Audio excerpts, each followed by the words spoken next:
चलतु दर्शक बंधु मु आज कहबी अगस्ट 1 रु कौन सबू जिनस आपण मानक ध्यान देवाक पड़ो। आपण जदि गोटे पेटीएम गूगल पे बा फोन पे व्यवहारकारी होता तेबे निश्चित यही खबरटा आपण मानक पई एक गुरुत्वपूर्ण साब्यस्त हब। अगस्ट 1 पाखु आपण सविशेष किछि ना किछि तथ्य शुणा पाउथिबे सोशल मीडिया रे।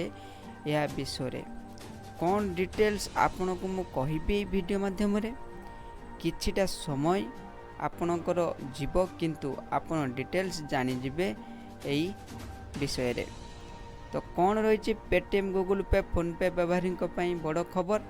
अगस्ट 1 तारिख रु यूजर माने एई काम करि परिबे नाही। तो कौ काम करि परिबे नाही आपण मानको मु कहि रखे। तो सूचना मुताबक आपण को कहि रखे जे नुआ दिल्ली आपणकर जो खबरटा गोटे आसूची। तो गूगल पे फोन पे पेटीएम भली आप व्यवहार करुथिबा कोटी कोटी हिताधिकारी बड़ खबर। अगस्ट 1 तारिख रु national payment corporation of India NPCI यार एप्लिकेशन प्रोग्रामिंग इंटरफेस व्यवहार संबंध में नियम आणुछि। रिपोर्ट अनुसार यही टेक्निकल परिवर्तन अगस्ट 1 तारिख रु हब।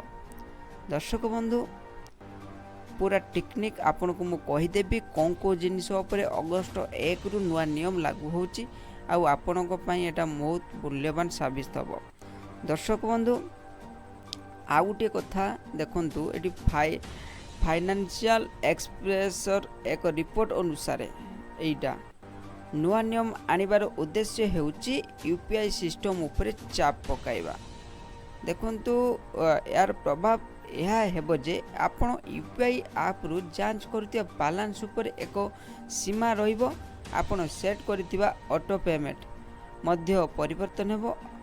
देखंतु देखंतु ये जहाँ भी होची याको आउ टिके विस्तृत भाव पूरा डिस्क्राइब करी के हमें बुझिबा पूरा जिनसटा को हमें देखिबा। चलंतु तो कथा होची आपन को मु कहि रखे एठी देखंतु यूपीआई आपनकर जो पेमेंट चालिछ डेली तार संख्याटा दिन को दिन बढ़ी चली। तो रिपोर्ट अनुसार यूपीआई पेमेंट संख्या देखंतु से कहूँ जे बढ़ी चली। प्रति मासरे प्राय 16 बिलियन ट्रांजैक्शन एटी प्रक्रियाकरण होची। एते बड़ संख्या को जो ट्रांजैक्शन हेतु यूपीआई सिस्टम उपर चाप पड़ुची। तो निकट अतीत में बैंक मान द्वारा सिस्टम दुरुपयोग मामला शुणी थे आपण पाखे हस्तगत हो। या सहित किसी टेक्निकल दुर्बलता देखा जाइए। यार समाधान पाई अगस्ट 1 तारिख रु किछिटा परिवर्तन अणाजिब।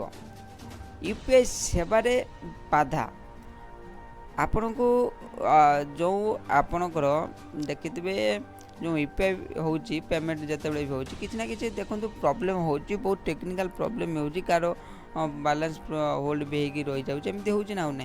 तेणु सब जितेबले माने जितेबले अधिक सर्वर से बिजी रहिबो तो एमती से क्षेत्र में होता है।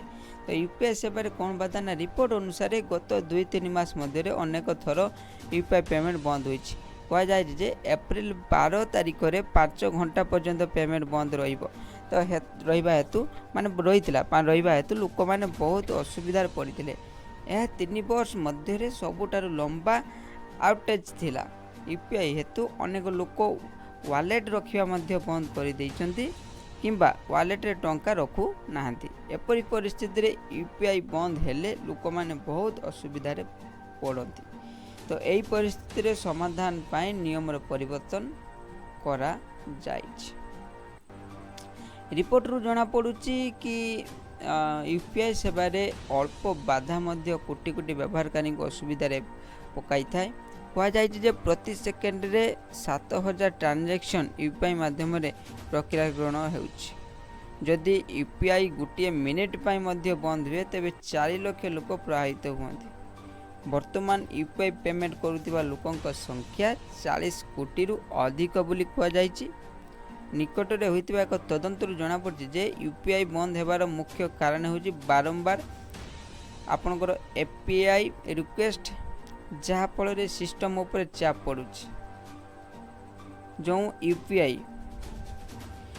यूपीआई बंद हेबार मुख्य कारण होची बारंबार जो आपणकर देखंतु रिक्वेस्ट पठाउछंती किसी ये करुँच जहाँ भी करुँच सब बेले ता ऊपर प्रेसर ही पड़ुछ जहाँफल सिस्टम उपर चाप पड़ुछ ना पड़ना पड़ुछ आज्ञा। तो मार्च और April check transaction UPI request अधिक संख्या हेतु यूपीआई प्रभावित होता से अगस्ट 1 तारिख नुआ परिवर्तन अणाजिब आपणकर एनसीपीआई समस्त बैंक एवं जो पीएसपी अर्थात फोनपे पेटीएम गूगल पे आदि पेमेंट सेवा प्रदानकारी को जुलाई 31 तारिख सुधा अधिक व्यवहृत 10टी यूपीआई को कौन करिवो नियंत्रण करने को निर्देश देछि। अर्थात जदि व्यवहारकारी माने यूपीआई ऐप रे बारंबार बैलेंस जांच करुछंती तेबे सेमाने ताहा करि परिबे नाही। रिपोर्ट अनुसार व्यवहारकारी माने एबे दिन को 50 थर ऐप रे बैलेंस जांच करि परिबे। मोबाइल नंबर सह केतोटी अकाउंट लिंक होईची या मध्य दिन को 25 थर रु अधिक देखा जिवो नाही। या व्यतीत जो एसआईपी किंबा नेटफ्लिक्स मेंबरशिप जो भली ऑटोपे पेमेंट केवल नॉन पिक आवर रे हेबो। तेणु नॉन पिक आवर रे सकाळ 10टा पूर्वरु आउ गोटे कौन कहला ना दीपर कौन 1टा 5टा पर्यंत एवं राति 9:30 पर सामिल रही। तो यही सब डिटेल्स आपणकर चेंजेस आनिबे जो अगस्ट 1 पर। तो ये भी करने पछरे एक्चुअली यूपीआई पेमेंट देखो सिस्टमटा तो चलिले जहाँ कि सबकि ओके चलो ना। तो ये सब प्रॉब्लम अच्छी तो आपण ओरेड भी हवा दरकार ना। से भी कही कौन ना 50 थर ऊपर को बैलेंस चेक कले कटिबा आज्ञा दिन ठार 50 थर आज्ञा किए एते करूची कौन यही कर आवश्यकता भी ना। जो मैंने भी पेमेंट रिसीव करुँच से माने तो तांकर ऑलरेडी पूरा गोटे दिन सेटलमेंट नेक्स्ट डे जाऊँगी तेणु से लगी प्रॉब्लम हम ना। तो निश्चित जब वीडियो भल लगे निश्चित सांग मान सहित लाइक और शेयर करेंगे।